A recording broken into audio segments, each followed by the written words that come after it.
இந்த ஜாதகத்தை பார்க்கலாம்.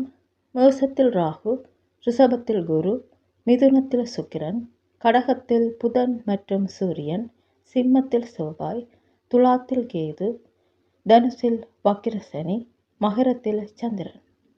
வடக்கு ராசியோடு சூரியன் மற்றும் புதனும், கிழக்கு ராசியோடு செவ்வாய், சனி மற்றும் ராகுவும், தெற்கு ராசியில் சந்திரன் மற்றும் குருவும், மேற்கு ராசியில் கேது மற்றும் சுக்கிரனும் தொடர்படுகின்றனர். இது ஒரு ஆண் ஜாதகம். ஆணுக்கு ஜீவகாரகனாக குருவை எடுக்கின்றோம். குரு ரிஷபத்தில் இருக்கின்றார். அவருக்கு பின்னால் ராகுவும் முன்னால் சுக்கிரனும் இருக்கின்றனர். புதனுக்கு அடுத்து செவ்வாய் இருக்கின்றார். இந்த ஜாதகர் நடுத்தரமான கல்வியை கொண்டிருப்பார். ஒருவருக்கு கீழ் வேலை தொடங்குவார். குரு ரிஷபத்துக்கு வந்ததும், அதாவது 25 வயதில் இவருக்கு திருமணம் நடக்கும். அதன் பிறகு இவரது வாழ்க்கையில் உயர்வு உண்டாகும். 36 தொடக்கம் 45 வரை நன்றாக இருக்கும். இவர் கடுமையாக உழைக்க வேண்டியிருக்கும். சுக்கிரனுக்கு அடுத்தபடியாக சூரியனும், சூரியனிலிருந்து அடுத்த வீட்டில் செவ்வாயும் உள்ளன. அதனால் ஏமாற்றங்கள் தான் அவருக்கு இருக்கும். அவருக்கு 2 குழந்தைகள் நன்றாக இருக்கும். இந்த ஜாதகத்தை பார்க்கலாம்.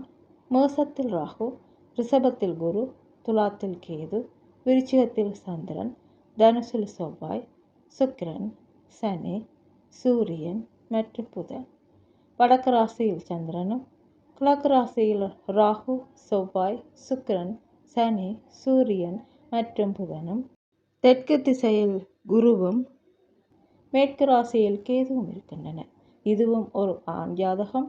ஆணுக்கு ஜீவகாரகனாக குருவை இருக்கின்றோம். சனியும் சுக்கிரனும் சூரியன் மற்றும் செவ்வாய் கிரகத்துடன் இணைந்துள்ளனர். செவ்வாய் சனிக்கு பகை கிரகம். சூரியனும் சனியும் பகை. ஜாதகர் நீண்ட காலமாக தந்தையை பார்க்கவில்லை. அதே நேரம் குருவோடு எந்த கிரகமும் தொடர்பில் இல்லை. ஜாதகருக்கு சகோதரர்கள் இல்லை. சூரியன் மற்றும் சுக்கிரனின் சேர்க்கை, அதனால் அவருக்கு சகோதரிகளையும் மறுக்கின்ற ஒரு அமைப்பு. குருவுக்கு பின்னால் ராகு இருக்கின்றார். எனவே இவர் பெற்றோருக்கு ஒரே ஒரு மகனாக இருப்பார் என்று சொல்லலாம்.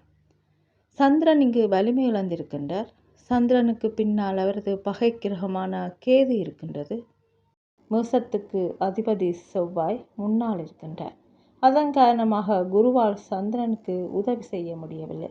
சுக்கிரனும் குருவும் இடமாறி இருப்பதால், சந்திரனுக்கு 7ஆம் வீட்டில் சுக்கிரன் செல்வாக்கு செலுத்துவதால் ஜாதகரின் தாய்க்கு கருச்சிதைவு ஏற்படும்.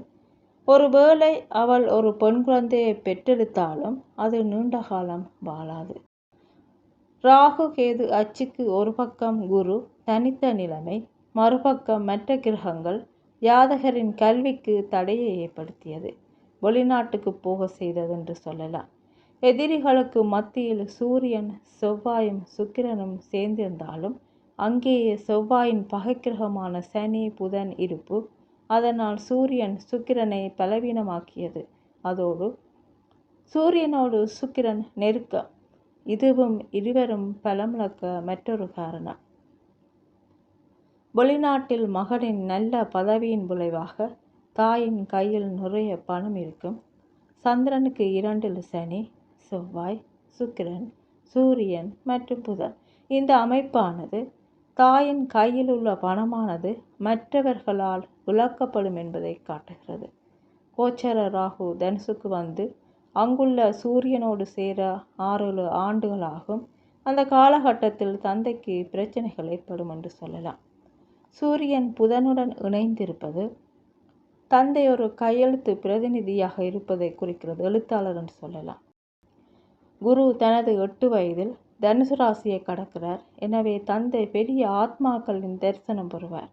குரு மீனத்தை கடக்கும் வரை இவரது கல்வி தொடரும். குரு ராகுவை அடையும் போது அவரது படிப்புகள் நிறுத்தப்படும்.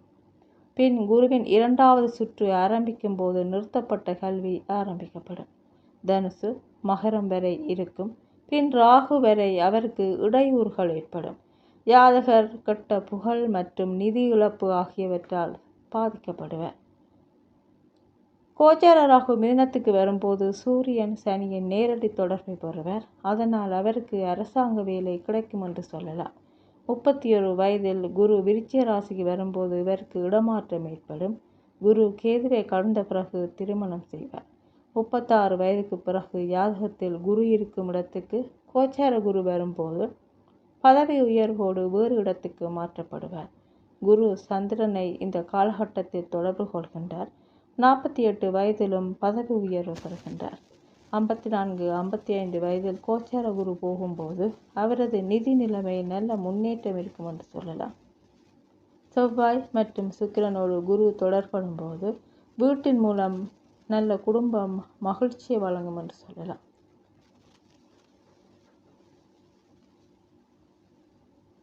அறுபத்தி 63 வயதில் கடகத்தில் குரு இருந்து மகரத்தில் சஞ்சரிக்கும் கோச்சார சனியோடு தொடர்படுவார். கோச்சார ராகு சந்திரன் மீது போகும். சனி, சந்திரன், ராகு, கேது மற்றும் குரு என தொடர்படுகின்றார். இந்த காலகட்டத்தில் சந்திரன் ராகு கேதுக்களிடம் சிக்குகின்றார். அதனால் அவரது தாயை இழப்பார். அடுத்து 76 வயதாகும் போது குரு சிம்மத்தில் இருப்பார்.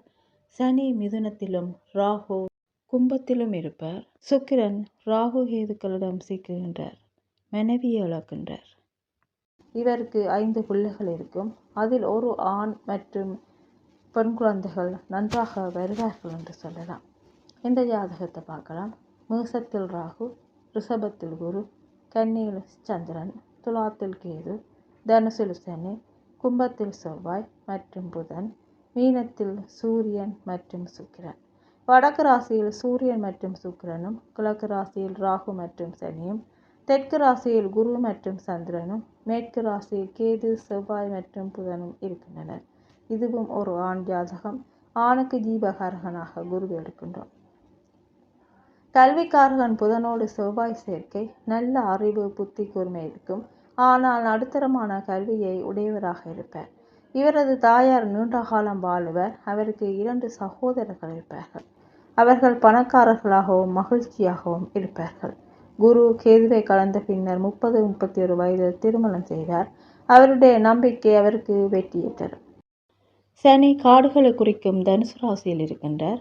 அவருக்கு 12லும் 7லும் எந்த கிரகங்களும் இல்லை. குருவால் மட்டுமே அவருக்கு உதவ முடியும்.